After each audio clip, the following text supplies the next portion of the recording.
Kapalaran ng Libra ngayong araw ng April 9, Libra.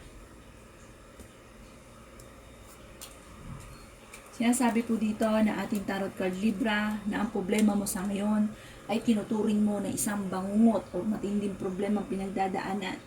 Sabi rin po dito na parang hindi nyo pa nakakamit kung ano man yung ninanais daw po ninyo at sobrang lungkot nyo daw po sa kasalukuyan. May pinaplano kang puntahan Libra pero pag-isipang mabuti kung ikaw ay tutuloy. Sabi rin po dito na mahilig kang mangarap, marami kang ilusyon. Maaaring nadidismaya ka sa mga kaganapan sa ngayon. May magandang balita na parang may tatawag sa inyo or may magte-text sa inyo na sobrang nyo namang ikatutuwa.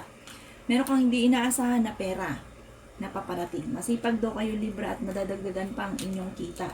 Swerte ka rin sa inyo pong mga anak. Maaaring magkaroon kayo ng pagtatalo ng inyong karelasyon tungkol sa usapin ng pera. Pero ngayong araw na ito Libra ay mas magiging kalmado daw kayo kaysa mga nakalipas na araw. Ingatan nyo lang po ang inyong pong kalusugan. Kapag napapagod, magpahinga, i-relax ang isipan. Huwag pilitin at baka kayo magkaroon ng karamdaman. May manloloko daw sa inyo tungkol sa usapin ng pera, mag-iingat daw po kayo. Sabi po dito, kung kayo mag-a-apply papuntang abroad, kayo daw po yung makakaalis. Sabi rin po dito, maaaring may pagsubok ay pagdadaanan tungkol sa usapin ng buhay pag-ibig. Ang lucky color po ninyo ay violet at ang lucky number po ninyo ay nagsisimula sa number 33, 30, 12, 22, 24, 36. Good luck po!